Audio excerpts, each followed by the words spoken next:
volonté de créer un réel outil efficient pour la nation et les usagers. La Fédération de l'énergie, CGT 34, s'inscrit dans cette volonté d'un vrai service public au service de tous.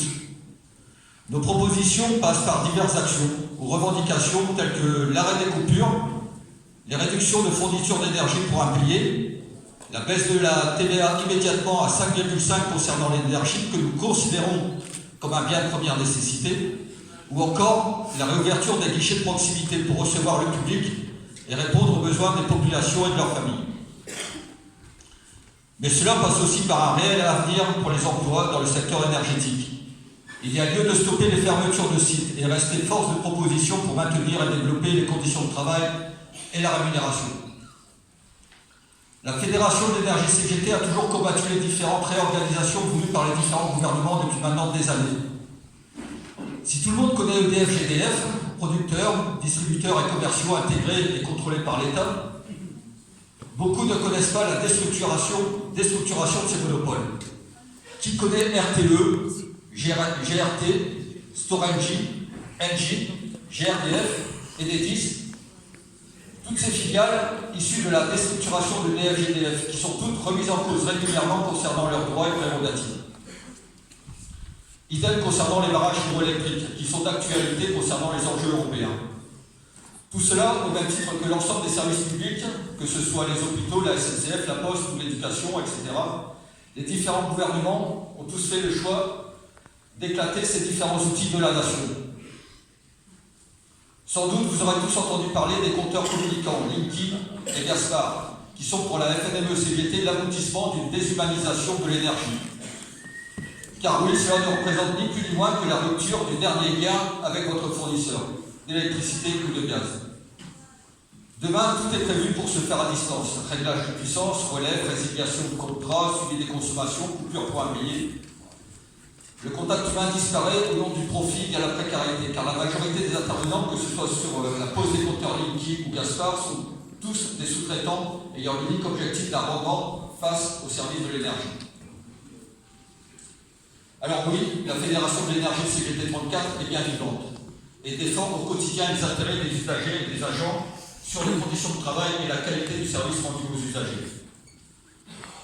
Faut-il rappeler le fort mouvement que nous avons eu au printemps dernier où électriciens et gaziers ont fait le choix de se réapproprier leur outil de travail en bloquant leur cycle de travail durant plus de 6 semaines, pour certains, et cela sur l'ensemble du territoire.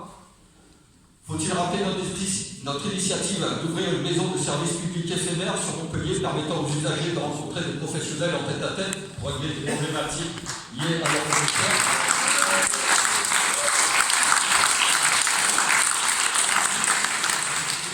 Doit-on rappeler notre initiative de diffuser aux usagers le film Ma base sur l'énergie qui interpelle sur la vente des barrages hydrauliques et des carmaillons énergétique.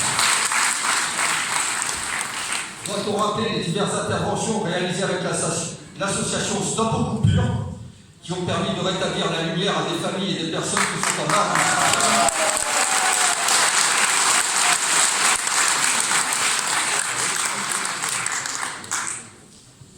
marge du système, repérer et permettre un minimum de dignité.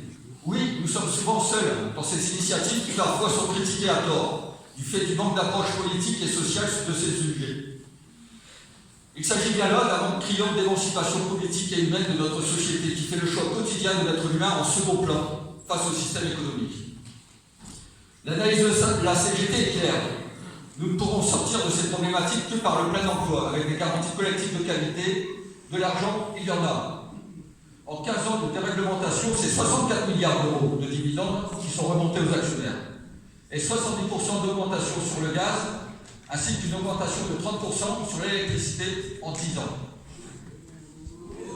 Alors oui, nous avons besoin d'un prolongement politique pour faire valoir ces droits et mettre en œuvre de vrais projets politiques sur le long terme, pour permettre un service de qualité respectueux de l'humain, du climat et conscient de la difficulté de l'équation énergétique sur notre territoire, en prenant l'ensemble du mix énergétique et partant du besoin des usagers et de l'industrie de notre territoire. Ce n'est pas avec un projet de renationalisation uniquement du nucléaire qui sera présenté en fin du mois de mai que cette équation sera à l'équilibre par rapport à l'ensemble des paramètres à prendre en compte. Les élus sont malheureusement trop en retrait et n'ont peut-être pas assez conscience, à mon avis, sur des sujets aussi sensibles que sont les délais d'intervention, la péréquation des tarifs sur le territoire ou l'état des concessions. Alors oui, Yann, ta mission n'est pas simple. Dans la période où tu as un mandat pour rassembler l'ensemble des contestations actuelles, qu'elles viennent des militants de ton parti, des citoyens, des gilets jaunes ou des organisations syndicales, il est temps de trouver des axes de convergence pour permettre une mise en œuvre maintenant d'une Europe sociale, porteuse de valeurs et d'humanisme.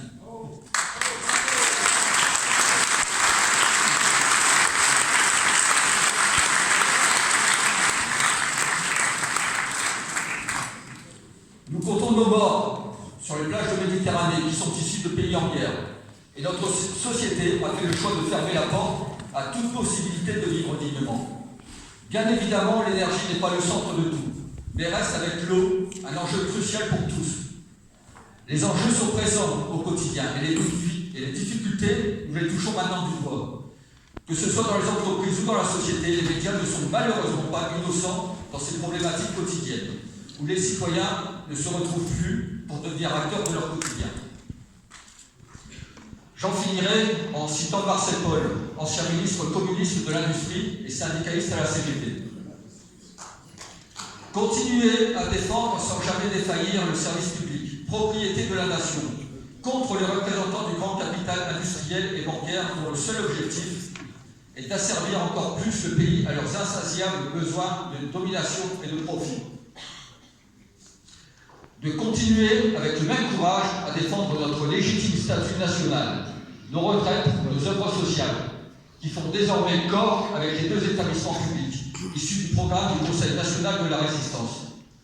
Expression du combat de ceux qui ont été jusqu'au sacrifice de leur vie pour sauver le pays, et, avec lui, ses riches traditions d'humanisme et de liberté. Yann, bon courage à toi, en espérant que la lutte et ta campagne permettent de remettre l'humain au centre des débats, ouvrant le champ à une réelle solution sociale.